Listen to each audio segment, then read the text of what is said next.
Hello, book lovers. Welcome back to our channel. Today, we're delving deeper into the insightful world of How to Talk to Anyone by Leil Lowndes, a treasure trove of invaluable wisdom that can transform the way you communicate with others. So, let's dive into the summary of this incredible book. But before we dive into the content, I kindly request a moment of your time to appreciate this video by liking it, subscribing to the channel, and ringing that notification bell. Your support means a lot to me.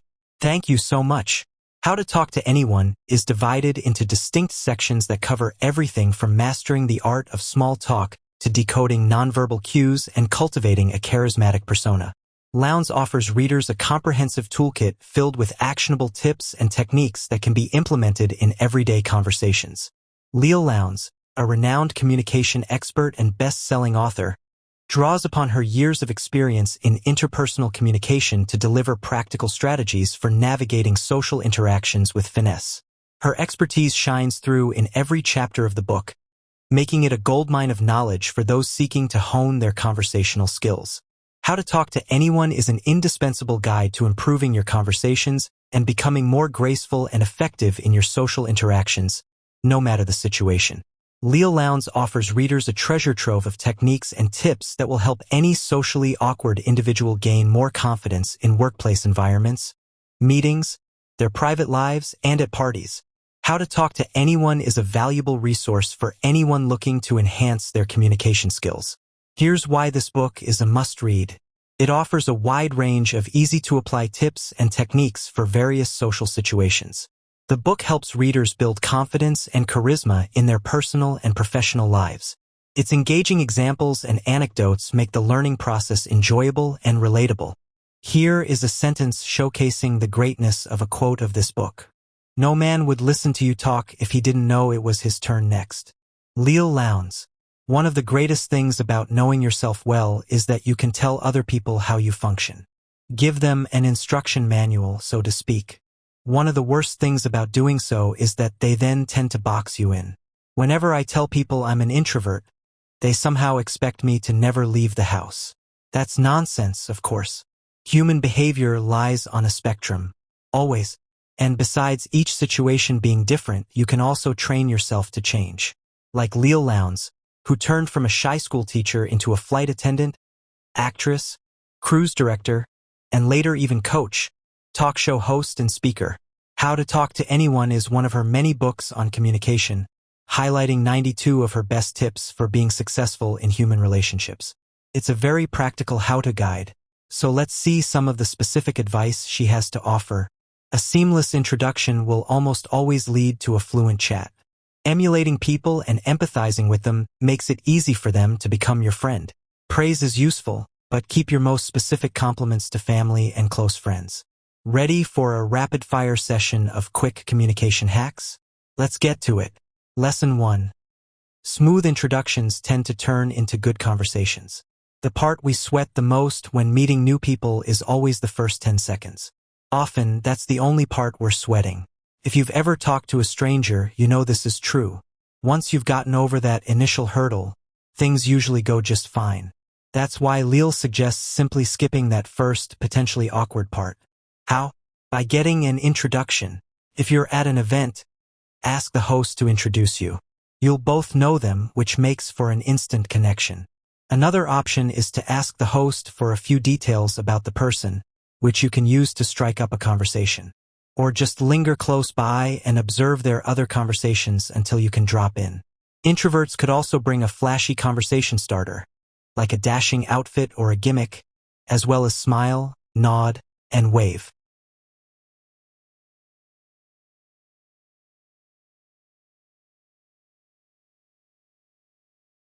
And if you're trying to replicate this online, email introductions work well, if a mutual acquaintance makes them. I use them all the time. There, you can even use whatever information you find to show you're prepared, which is called the briefcase technique. Oh, and if you're the host, make sure you help your guests do the same. Lesson 2. Mimicry and companionship are two powerful ways to form a connection. The easiest way to get people to like you is to keep them talking about themselves. But while it's nice that you don't have to say all that much, eventually it'll be your turn, or maybe you love to talk too. So what else can you do once the introduction is made? Two powerful tools, Lowndes says, are mimicry and companionship. Here's what she means. First, people will subconsciously feel comfortable around you if your and their movements are the same. If they use their hands a lot, use yours too, and so on. Another thing I tend to do naturally is to use the same words to describe the same things. What's more, if you know they like something, use vocabulary from that area. For example, call them mate if they enjoy sailing. Second, showing people you're on the same page goes a long way. I tend to interject affirmations like yes and aha. But Leil suggests full sentences are better at achieving the same.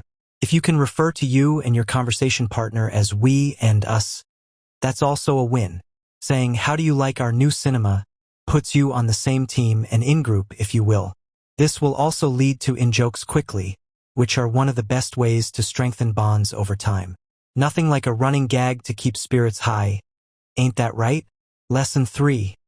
The better you know someone, the more specific you should be in your praise. One of the most common tips to get along well is to give people compliments. That's true, but according to Leil, there are some misconceptions around the idea of praise, especially when it comes to when and how to deliver it. As a rule of thumb, the more you know and appreciate someone, the more detailed and frequent you can be in telling them. For example, if you're working together with someone for the first time, tell a mutual colleague to let them know they did great. If you do it personally, make it indirect, for example, by stating their achievement as a fact and then asking them how they did it. Or ask for their opinion, which is something that makes us feel valued every time. If you know someone well, like a close friend or someone you're keen on dating, you can commend them for their performance right after an important event. And for the most special people in your life, highlight their best specific traits you admire. Maybe it's their sense of humor, maybe it's their humility, but life is short, so let those closest to you know why you love them in many ways. How to talk to anyone is very practical, focused on little tricks you can try today. It's important to not overdo it on books like these, because you'll drown in tactics you'll never employ, but the occasional experiment is very useful indeed. Give some of what we discussed a shot, and if you feel ready for more, consider getting a copy of the book.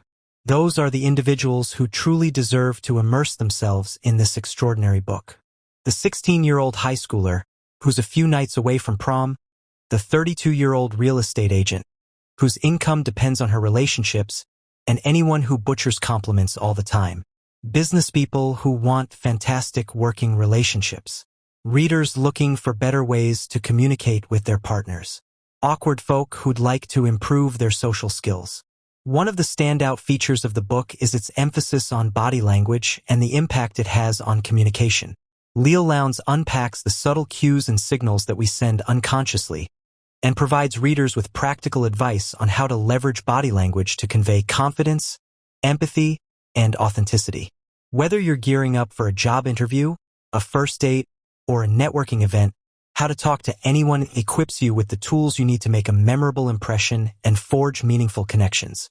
By integrating the book's teachings into your daily interactions, you'll soon find yourself exuding charm and charisma effortlessly. Don't just take our word for it. Countless readers have shared their success stories after applying the techniques from How to Talk to Anyone. From landing dream jobs to expanding their social circles, the impact of the book's insights is truly transformative. In How to Talk to Anyone, Leil Lowndes reveals the secret to getting people to want to talk to you. He presents practical techniques to help you overcome social discomfort, make a great first impression, and confidently develop new social and professional connections. Below is a brief overview of the key themes from How to Talk to Anyone by Leil Lowndes. People need to know you like them. In her book, How to Talk to Anyone, Leil Lowndes asserts that the key to being able to approach and talk to anyone is to, first and foremost, make people want to talk to you. According to Lowndes, people will only want to talk to you if they know you like them. This is because, no matter the context, social or professional, everyone wants to feel adored, appreciated, and good about themselves. Lowndes argues that the need to be liked governs all social interactions. When people are unsure about whether or not you like them, they feel self-conscious. This makes them feel uncomfortable and they struggle to engage with you. On the other hand, when they're sure that you like them, they feel at ease around you and enjoy your company. They like you because you make it easy for them to feel good about themselves. While showing people you like them sounds quite simple, many people find it difficult to put into practice because they let discomfort get in their way. When you meet someone, you also want them to like you. This can create discomfort and a fear of rejection, which, according to Lowndes, has a self-fulfilling effect. The more uncomfortable you feel, the more likely you are to unconsciously emit nonverbal and verbal, "I don't like you" signals, thus repelling the very people you wish to engage with. Lowndes suggests a simple solution to overcome your discomfort and send welcoming signals to the people that you want to talk to. Switch your focus from how you want to feel to how you want to make them feel. This involves becoming conscious of the nonverbal and verbal signals you're emitting. We'll explore these signals throughout the rest of the guide.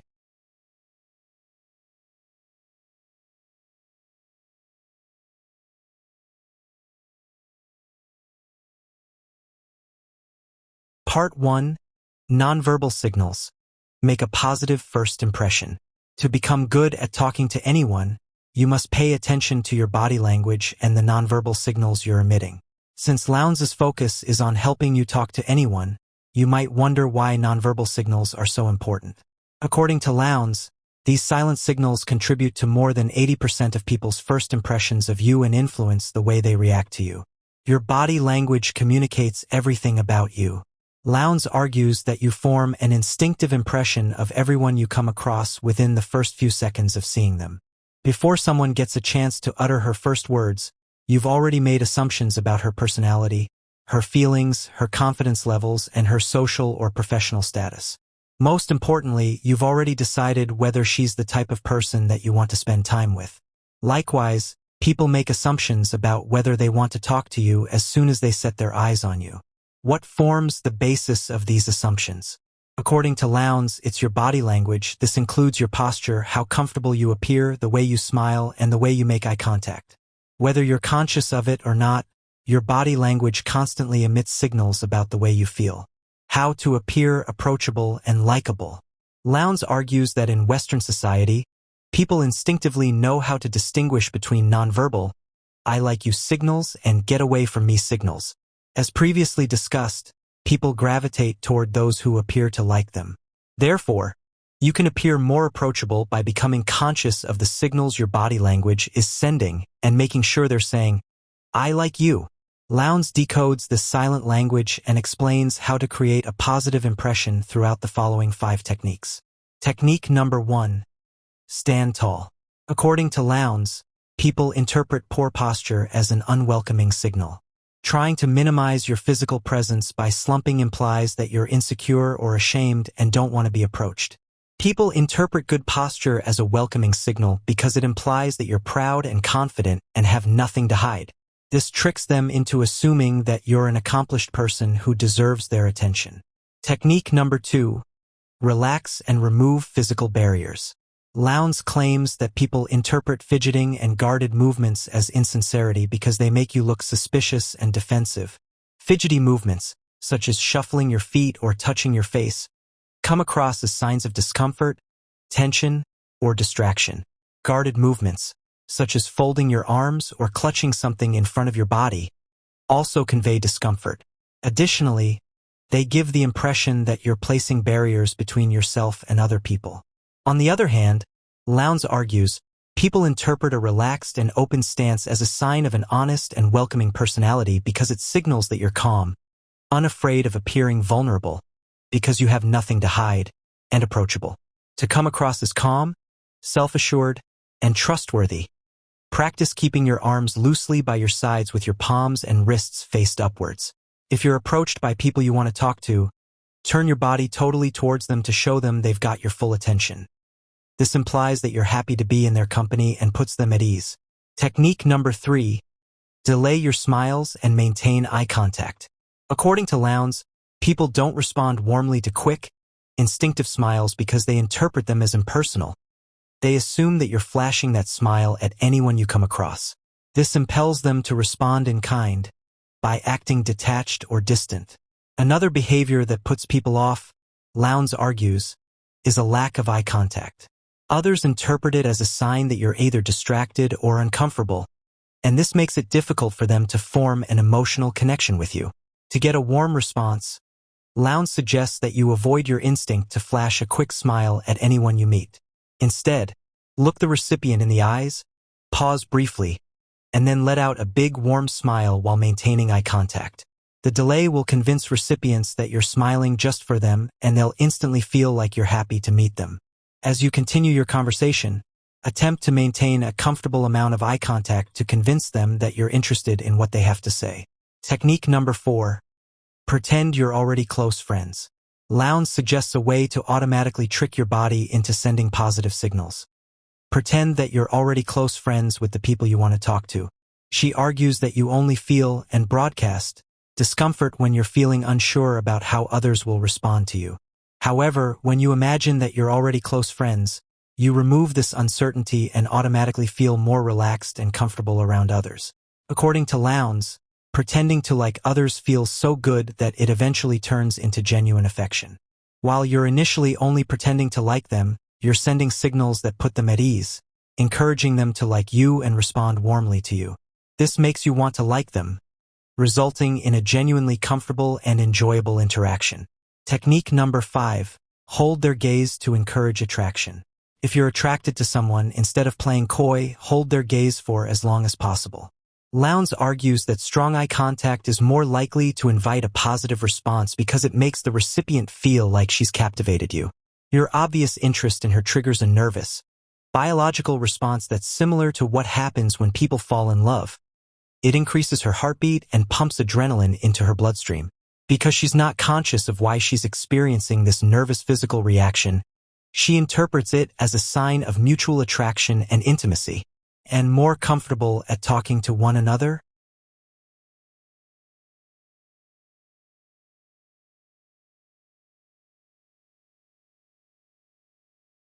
To encourage attraction, maintain eye contact with your recipient even when others in your group are speaking. If you must look away, do so slowly and reluctantly, as if you're so enthralled that you can't look away. To make it less intense, let your eyes bounce between your recipient and back. Lowndes warns that intense eye contact should be used with caution. If your intended recipient has already decided that she's not attracted to you, she'll interpret your attention as arrogance and won't respond well. Tune into their body language. So far, we've discussed how to align your body language in a way that sends positive, welcoming signals to the people that you want to talk to. However, this doesn't mean that you should just sit back and wait for them to approach you. Let's take things one step further and explore how to use this knowledge to proactively approach others. Since most people are unaware of the nonverbal cues that they emit, you now have a distinct advantage in social situations because you know how to differentiate between those who want to be approached and those who don't. A relaxed and open stance implies that you're welcome to approach them. If they're slumped, guarded, or fidgety, you probably won't get the warm response that you want. Interpret how people feel about you during interactions. If they turn their body fully towards you and maintain eye contact, they're interested in you and want to engage with you. If they physically turn away, fidget, or avoid eye contact, they're either uncomfortable or distracted. In either case, they're not giving you their full attention. If you find that the people you want to talk to you appear unapproachable or inattentive, Lowndes suggests 3 ways to influence them to respond to you more positively. 1. Approach them anyway. As long as you use the techniques discussed above and don't say anything rude or unpleasant, they'll pick up on your positive signals and instinctively feel more comfortable around you. Life is full of meetings and conversations we'd rather not have, and presentations we'd rather not give. But the truth of the matter is that we're all social beings who rely on communication in almost everything we do. Wouldn't it make sense then that we should all strive to become better? Getting people to become more effective communicators is what the author Leil Lowndes has devoted her life's work to. She's observed people, studied the research, and noticed every little tick and habit that causes them to either stumble over themselves or to get the most out of a conversation. For decades, she's been releasing books filled with do's and don'ts designed to help people better navigate the choppy waters of everyday communication. So dive in and learn some of the basic and some of the more advanced techniques that can help you through a casual conversation or stressful high-stakes meeting. You'll be glad you did. In these insights, you'll discover how to spread the good vibes of praise by using a messenger, how to enter a party like a boss, and how to give the perfect compliment. 1. First impressions matter, so remember to smile and use welcoming body language. Let's not kid ourselves. First impressions are really important. When you meet someone for the first time, the way you look and act is seared into their brain, and it will undoubtedly influence any future dealings you have with that person. The first thing someone sees is your face, so this is where a good first impression begins.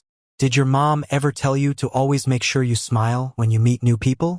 You may have found it annoying at the time, but she was right. A smile can make a big difference in whether or not you win someone over. People can spot a fake smile, however, so let the grin grow slowly, as this will make it appear more personal and genuine. Studies show that a natural-looking smile is even more important among women. In corporate environments, women who are slower to smile are considered more credible. Another tip is to avoid giving everyone in a group the same smile, as this can be off-putting. Try to vary your grin as you deal with different people. Your eyes are also an important asset in winning people over. It has been proven that establishing steady eye contact will help you gain both respect and affection. If you want to improve a relationship, maintain eye contact with that person even if they're not talking, and only break off that contact when you must. Now, with your face sorted out, let's move on to body language, which has a powerful influence on how you're perceived by others. For starters, it's important to recognize that just because someone's a stranger, it doesn't mean you have to act like she's one. Instead, when greeting someone for the first time, do so as if she were an old friend. Along with a warm smile, turn your body fully toward her, so she can see you're giving her your undivided attention. You can also avoid falling out of her good graces by making sure not to fidget, which means keeping your hand gestures under control. It may sound odd, but studies show that if you touch your face when you talk, it makes you seem less credible. So keep calm, and keep your hands away from your face.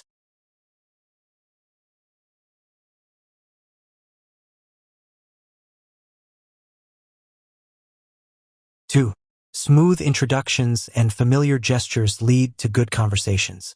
Before you meet with someone for the first time, you might have anxious thoughts like, what if we don't have anything in common? Or what are we going to talk about? Luckily, you'll often find that a smooth introduction is all that's needed to get a good conversation going. The easiest way to make that introduction happen is to request it from a mutual friend or the person hosting the event you're at. Alternatively, you can ask them a few questions about the mysterious stranger so that you have a way to start the conversation yourself. Finally, you can also loiter near the stranger, listen in, and see if you find an opening to jump in. One classic technique for getting others to come talk to you is to have an icebreaker or conversation starter that you can bring with you, such as a vintage pocket watch or one-of-a-kind purse. This opens the door for someone to ask, "Where did you get that?" Before you know it, you're chatting like the best of friends. If you're the one hosting the meeting, you can make things easier by making introductions and including 1 or 2 interesting facts about each person. This way, everyone has a chance to ask a follow-up question and get the ball rolling. Once introductions are made and the conversation has started, your attention can then focus on your demeanor. No one wants to be stuck in a conversation where someone is droning on about some boring and seemingly endless story. So to ensure you're not inflicting this upon other people, pay close attention to how they are speaking and responding. Try to match their mood and tone of voice, and the chances are everyone will be attentive and engaged. For instance, if they're smiling and using animated gestures, do the same. Or, if the mood is somber and people are leaning back in their chairs, do your best to fit in. When you spot your chance to enter a conversation, the best thing to do is be confident in what you say and engage with a positive attitude. This is even more important than the words you use, as long as you avoid comments that are rude, unpleasant, or that could be seen as complaints, as this would create a negative first impression. 3. Master the art of small talk by opening conversational doors and keeping people talking. You might think that small talk is inconsequential and a waste of time, but this is plain wrong. In your business and private life, small talk can mean the difference between winning someone over and scaring them off. If your small talk skills are lacking, try to prepare for the inevitable questions you'll get asked. What questions always come up when getting to know someone? Chances are it's things like, "Where are you from?" or "What do you do?" And due to their perennial nature, these questions often solicit drab, abrupt, and uninviting answers. So instead of giving one-word answers like, London, and marketing. Be prepared to elaborate. Keep the conversation flowing by leading into an interesting fact or anecdote that opens the door for another topic. For example, if your hometown is Washington, D.C., you could mention that it was designed by the same city planner who laid the plans for Paris. This could spark further conversation about traveling. Another winning tip is to focus on being a good listener and knowing how to keep your partner talking. It might seem like a contradiction, but one of the best ways to make people think that you're a great conversationalist is to say very little and keep the spotlight on your partner.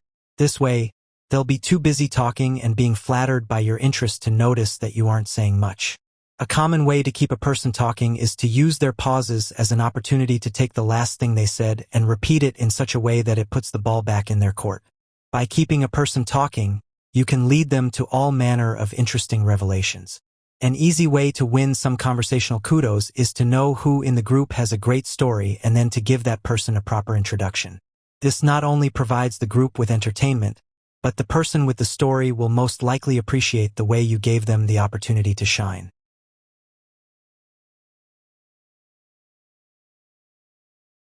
Just make sure the story is appropriate and wasn't something you were told in confidentiality. Otherwise, this tactic could backfire rather awkwardly. Whenever you talk, you should also try to avoid saying things that will make you look bad. When people are getting to know each other better, they often feel the impulse to confess something personal or reveal a weakness. This is a mistake. Unless the person is already thoroughly impressed by you, revealing a secret will likely just make them wonder what else you're hiding. Build rapport through imitating, empathizing, and acting like a close friend. Here's a fact of human nature that can be helpful to keep in mind. People tend to like those with whom they have traits in common. This is something you can use to your advantage by highlighting the commonalities you have with the person you're trying to flatter. As the saying goes, imitation is the sincerest form of flattery. So use this to make it easier for you to get along with others. How do they move? Are they slow and careful or nervous and jumpy? When you reflect a person's movements, they'll tend to feel more comfortable around you, even if they're not exactly sure why. The same goes for language, so try to use the same words and phrases they do. For example, if you're talking to someone who says they work for an ad agency, notice that they didn't call it a company or a firm, and do likewise yourself. You can take this a step further by using words that relate to their interests. If they're into baseball, you could help them hit a home run, and if boating is their thing, you could welcome them as part of the crew. Another way to build rapport is to drop the ums and use empathizers instead. When we talk, we tend to subconsciously reply with monosyllabic mumblings such as, huh, yep, or, just to acknowledge that we're listening. But if you want to make a good impression, use full sentences that show your partner that you're truly listening, like, that was the right thing to do, or, I see why you did that. This will help your partner see that you really understand them. Another top-notch rapport booster that will take you from being mere acquaintances to close friends in no time is adopting two powerful words, we and us. For the most part, people tend to use these words only when speaking of their closest friends and partners. By using these words around someone you want to bring into your inner circle, you'll speed up the friendship-forming process. So rather than saying, what do you think about this new mayor? Try saying, how do you think we'll do with the new mayor?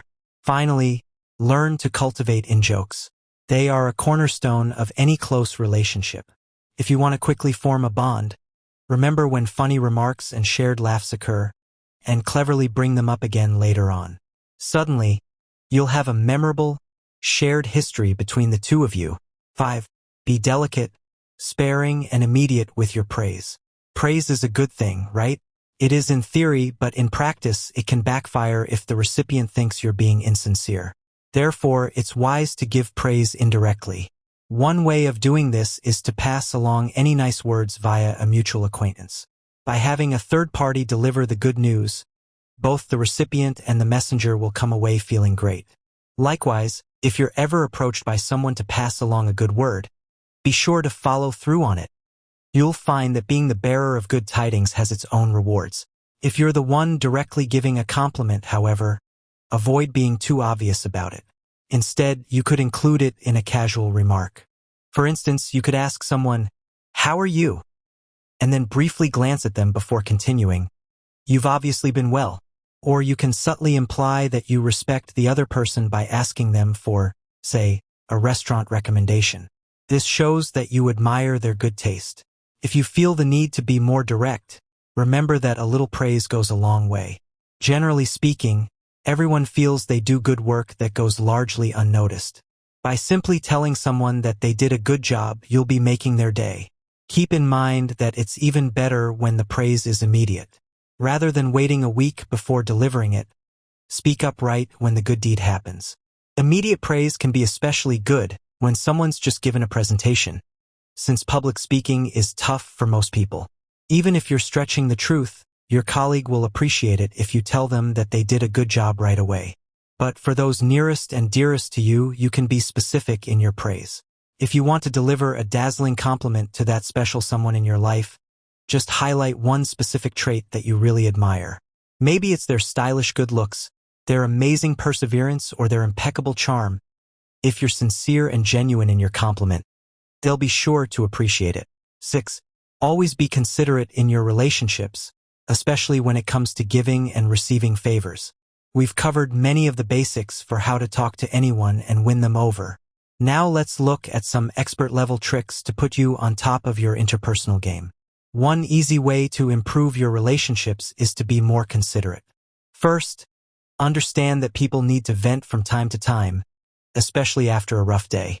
Be patient, allowing them to complain and get it out of their system, and try to show that you're sympathetic. This will help them to calm down, and once that happens, you can shift the conversation over to what's on your mind. Second, make sure you don't leave a conversation hanging. Say your friend is in the middle of a great story when a waiter interrupts her to take your orders. Once the distraction has been dealt with, don't forget to return to your friend and have her pick up where she left off. The third tip is that sometimes things are best left unsaid. Everyone has moments they hope no one notices, like, say, if they experience a certain smelly and embarrassing biological function when in the company of someone else. But that doesn't mean you or the other person have to acknowledge it with a remark. The considerate thing to do is continue the conversation as if it never happened. Rest assured, your friend will be very grateful for this. The final form of considerate behavior is to perfect the art of the favor.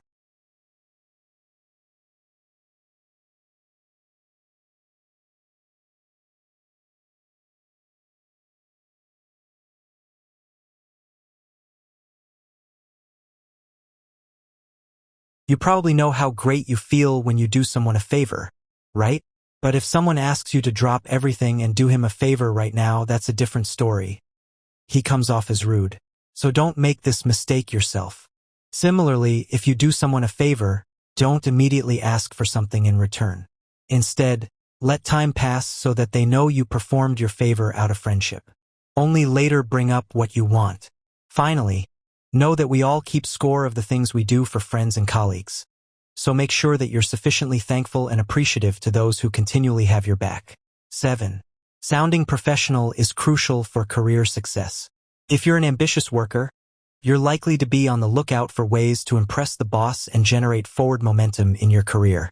A key tactic for this is to ensure that you always sound professional. First, when talking with your boss, cut to the chase and be direct. Important people don't have time to dance around the topic. What's more, try to retain your subject's focus while talking. By starting your sentences with "you," the listener is bound to pay more attention to the words that follow. Along these same lines, when you're considering how to deliver news, think about what your listener's response is likely to be and try to anticipate it in your communication. For example, if you think they'll be happy to hear the news, deliver it with a smile. If it's disappointing news, tell them with a compassionate sigh. Also, think about what the listener might be interested in. If you're meeting a potential client, don't just tell them your job title. Tell them what you do for people. If you're an accountant, say, "I arrange people's finances and find new ways for them to save money." If you're a hairdresser, mention how your job allows you to find the perfect cut that suits a client's face and personality. But as with any communication, there are also plenty of pitfalls in trying to sound professional. Here are a few of the most common ones. First, if you discover that you have something in common with someone, don't overreact with a sudden, "Oh wow, me too." The professional response is to stay calm, letting the reveal happen naturally over the course of the conversation. The other person is bound to be impressed by your cool demeanor. Second, you should avoid cliches at all costs. Third, don't ask people, "What do you do?" Instead, ask them something like, "How do you spend most of your time?" Some people don't like talking about their day jobs, but they'll be happy to discuss their passions. And finally, remember that professionals don't tease or embarrass other people or make jokes at their expense. Stay in charge by separating business and leisure, and by always being honest. Climbing the career ladder is hard enough, but once you get to the top, there's a whole new challenge: avoiding getting knocked back down. A great tip for all bosses is to keep business away from personal time. Even if you're at a business lunch, don't start talking shop until you're done with the dessert, especially if the topic is a tough one. After all, no one wants to have their appetite ruined by an unpleasant business conversation. The same goes for parties, which can be great for making new contacts, but less so for discussing serious business matters. Keep it light and make a separate appointment for more serious discussions. When it's the proper time to do business, remember to always be honest while presenting your best self. When meeting or pitching to clients, people tend to make the mistake of talking about how much the customer is going to benefit, while avoiding the subject of what they'll get out of the deal. While you might think this is just being polite, it can come across as disingenuous. Instead, just be transparent and upfront about how both the client and yourself will benefit. This way, they won't think that you're trying to pull a fast one. And don't be afraid of making mistakes. Some businesses actually love messing up because it allows them to impress the customer by making up for it. So if you make a mistake, like sending out the wrong product, be apologetic and go the extra mile by making a gesture of goodwill, such as offering a gift card or free shipping on their next order. This way, you're likely to keep the customer, who may even spread the word about how great your service is. One final tip that's sure to impress is to always be the first one to applaud or speak up. Leaders take the first step, right? They don't wait for others to tell them what to do. So in group scenarios, you can subtly and effectively present yourself as a leader by being the first to applaud or offer an opinion. 9. Preparing for meetings pays off. If you want to improve your chances of having a successful meeting with someone you don't know, a little preparation can work wonders. First, try to ensure you always have just the right thing to say. Studies show that people with a deep and plentiful vocabulary are seen as more intelligent and creative. So it can only help your cause to look up some of your more repetitive words in a thesaurus and find some replacements you can put to use. Think of it this way. If you pick up a new word once a day for 2 months, you'll soon come across as quite the clever and creative wordsmith. Having some relevant quotations handy is another sign of wisdom. Whenever you come across a good quote, write it down and return to it until you know it by heart. You'll soon find that once you have an appropriate occasion to use it, you'll knock 'em dead. Preparation can be especially useful if you focus on the people you're meeting with. For instance, if you're attending a trade conference or similar event, brush up on your business jargon by leafing through trade magazines or websites. You'll impress people by knowing the most pressing and burning issues of the moment. Possessing insider knowledge like this increases the chances that you'll be welcomed into the inner circle and treated with a bit more respect than a stranger would be. Similarly, when you're shopping for something expensive like a car, knowing the lingo and the small details of how things work can often lead to a better offer from the salesperson. The same holds true when you're a tourist or traveling on business. Familiarity with local customs and history will mean you'll be less likely to put your foot in your mouth or otherwise embarrass yourself.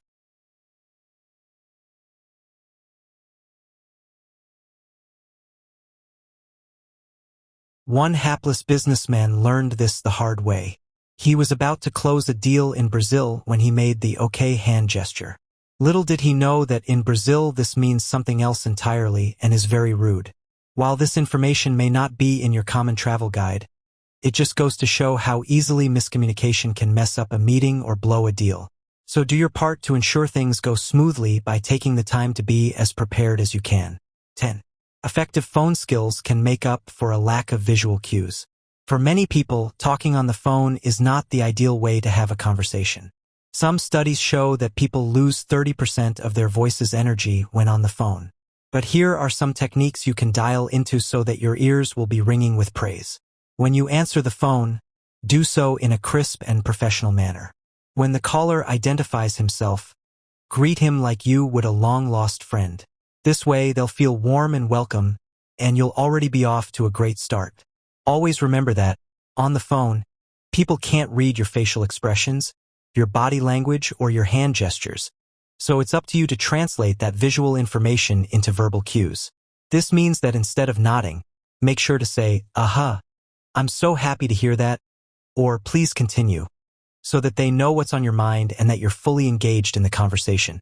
What's more, people tend to perk up when they hear their own name, so you can keep someone's attention by using their name more frequently than you would otherwise. But beware of carrying this into face-to-face talks, as saying a person's name too often there can sound like you're pandering.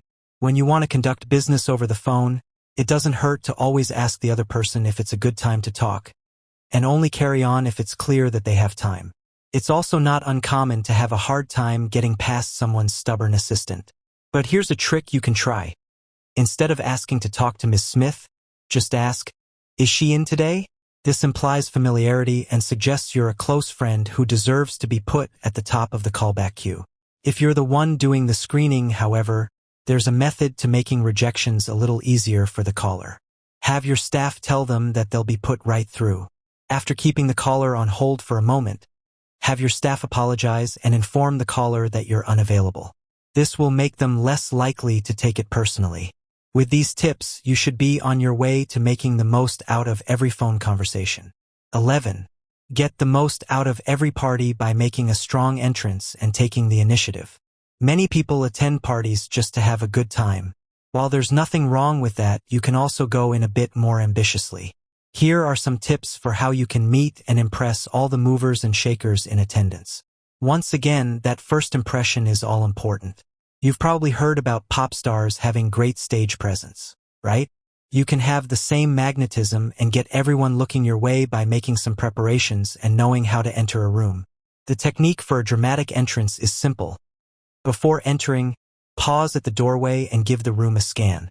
Once you've surveyed the premises and deemed them satisfactory, you can smile and step inside. This kind of dramatic entrance is sure to impress those in attendance. Once inside, you should take the initiative and immediately gravitate toward the most interesting person in the room. If you stand around waiting for someone to come to you, you could end up a wallflower for the entire night, with few opportunities to meet those movers and shakers. When you do have someone's undivided attention, it's time to put all that you've learned in the previous insights to work. But here's a bonus tip. Be mindful of your hands. Avoid gestures that might subconsciously register as threatening, like showing your knuckles or the back of your hand. Instead, adopt an open and inviting posture, with your palms facing outward. Remember to listen and take mental notes of what the other person is saying, as it will likely prove useful later. This includes personal details they may reveal and anything else that seems important to them. By bringing one of these details up in your next meeting, you're certain to make a great impression. So, if you're ready to supercharge your communication skills and unlock new opportunities in life, How to Talk to Anyone by Leil Lowndes is a must-read. Grab your copy today and embark on a journey towards becoming a master conversationalist. You can find the link to acquire a copy of this incredible book in the description below. Thanks for watching. I hope you guys enjoyed that video. If you found this book summary helpful, be sure to give this video a thumbs up and subscribe to our channel for more book summaries and insightful content. And share this uplifting summary with someone who may benefit from hearing them. Leave a comment down below if you've read this book or have any other recommendations for us. And also don't forget to explore our curated playlists of book summaries covering various topics. Until next time, wishing you all happy reading and meaningful conversations. See you in the next video.